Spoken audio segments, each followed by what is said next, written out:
இயேசு உங்களை நேசிக்கிறார். இந்த நாள் வேதாகம தியானத்திற்கு உங்களை அன்புடன் அழைக்கிறேன். தேவனால் பிறப்பதெல்லாம் உலகத்தை ஜெயிக்கும். நம்முடைய விசுவாசமே உலகத்தை ஜெயிக்கிற ஜெயம். 1 யோவான் 5ஆம் அதிகாரம் 4ஆம் வசனம்.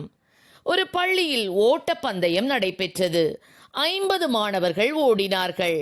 முதல் 3 இடங்களை பிடிப்பவர்களுக்கு பரிசுகள் உண்டு என்று அறிவிக்கப்பட்டது. ஓரமாக நின்றிருந்த அவர்களது பெற்றோர்கள் கைத்தட்டி அவர்களை உற்சாகப்படுத்தினார்கள். ஓட்டப்பந்தயத்தில் மாணவர்கள் ஓடி முடித்தார்கள்.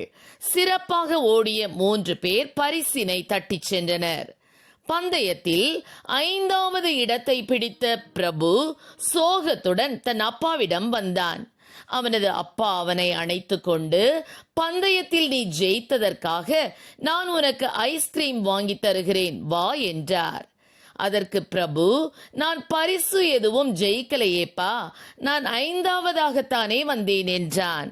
அதற்கு அப்பா அவனிடம், நீ சொல்லுவது உண்மைதான், ஆனால் உனக்கு பின்னால் வந்த 45 பேரை நீ ஜெயித்திருக்கிறாய், அது உனக்கு வெற்றிதானே, அதற்காகத்தான் உனக்கு ஐஸ்கிரீம் வாங்கி தருகிறேன் என்றார்.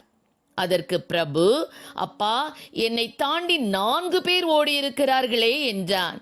அதற்கு அப்பா, தம்பி, நீ இன்னும் சிறப்பாக பயிற்சி எடுத்துக்கொள், அடுத்த முறை இவர்களையும் நீ ஜெயிப்பாய். உன்னை நீ ஜெயிக்க தெரிந்து கொண்டால் மற்றவர்களை நீ ஜெயிப்பது மிகவும் சுலபமாகும் என்று அப்பா அவனுக்கு மறக்க முடியாத ஒரு சிறந்த பாடத்தை கற்றுக் கொடுத்தார்.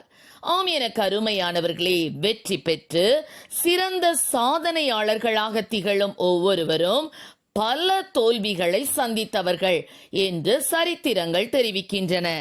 எனவே நாம் வெற்றிகளை பெறும்போது அதை கண்டு ஒருபோதும் பெருமை அடையக்கூடாது. அதே நேரத்தில் நாம் சந்திக்கும் தோல்விகளை கண்டு துவண்டு விடவும் கூடாது. சந்தேகப்படாமல் தேவனிடத்தில் விசுவாசத்தோடு நாம் ஜெபிக்கும் போது மலை போன்ற தடைகளையும் நாம் வெல்ல முடியும், ஜெயிக்க முடியும். விசுவாசம் என்பது ஒரு ஆவிக்குரிய ஆயுதம். இது பாவம் மற்றும் அவ்விசுவாசத்தை மேற்கொள்ள உதவுகிறது. நாம் தேவனால் பிறந்தவர்கள் என்பதால் உலகத்தின் சக்திகளை வெல்லும் வல்லமை நமக்கு உண்டு. விசுவாசத்துடன் ஜெயிப்பவர்களுக்கு கர்த்தர் ஜீவ விருட்சத்தின் கனி மற்றும் புதிய நாமத்தை வாக்கு பண்ணியுள்ளார். இயேசுவின் மீதுள்ள விசுவாசத்தை வாயினால் அறிக்கை செய்து அந்த விசுவாசத்தில் நிலைத்திருக்கும் போது உலகத்தின் போராட்டங்களை ஜெயித்து தேவ மகிமையை காண முடியும்.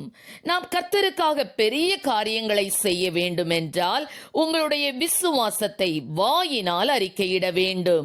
என் தேவன் இதை செய்ய வல்லவர், அவரால் கூடாத காரியம் ஒன்றுமே இல்லை. நான் அவரை விசுவாசித்து அவரை சார்ந்து கொள்ளுகிறேன். கர்த்தர் எனக்காக யாவையும் செய்து முடிப்பார் என்று அறிக்கை செய்யுங்கள். அப்பொழுது கர்த்தர் முடியாதவைகளையும் முடிய பண்ணுவார். தோல்வி என்பது முடிவல்ல. நீங்கள் விசுவாசிக்க கூடுமானால் அது ஆகும். விசுவாசிக்கிறவனுக்கு எல்லாம் கூடும். நீ விசுவாசித்தால் தேவனுடைய மகிமையை காண்பாய் என்று வேதம் கூறுகிறது. எனவே விசுவாசியுங்கள், தோல்விகளை ஜெயமாய் மாற பண்ணுங்கள். கர்த்தர் நம்மை ஆசீர்வதிப்பாராக. ஆமென். ஜெபம். எங்களை அதிகமாய் நேசித்து நடத்துகிற எங்கள் அன்பின் பரலோக பிதாவே, அப்பா, இந்த நாளிலும் ஆண்டவரே, தங்களுடைய வாழ்க்கையிலே பலவிதமான தோல்விகளை கண்டு சோர்ந்து போயிருக்கிற பிள்ளைகளுக்காக உம்முடைய சமூகத்திலே வருகிறோம் அப்பா. தோல்வி என்பது ஒரு முடிவு அல்ல தகப்பனே. நீர் அவர்களுக்கு ஒரு நல்ல துவக்கத்தை, ஆரம்பத்தை நீர் வைத்திருக்கிறீர் என்பதை உணர்ந்தப்பா, விசுவாசத்தோடு கர்த்தாவே ஸ்தோத்திரம் இடத்துல ஜெபித்து பெற்றுக்கொள்ளக்கூடிய கிருபைகளை கொடுப்பீராக. எல்லாவற்றிலையும் ஸ்தோத்திரம் செய்யுங்கள். அப்படி செய்வதை கிறிஸ்து இயேசுவுக்குள் உங்களை குறித்து தேவனுடைய சித்தமாக இருக்கிறது என்று சொன்ன வசனத்தின்படி அப்பா விசுவாசத்திலே உறுதிப்பட்டு ஸ்தோத்திரத்தோட பெருகி ஜெயத்தை பெற்றுக்கொள்ளக்கூடிய கிருபைகளை கொடும். ஆசீர்வதியும். இயேசுவின் நாமத்திலே ஜெபிக்கிறோம் நல்ல பிதாவே. ஆமென்.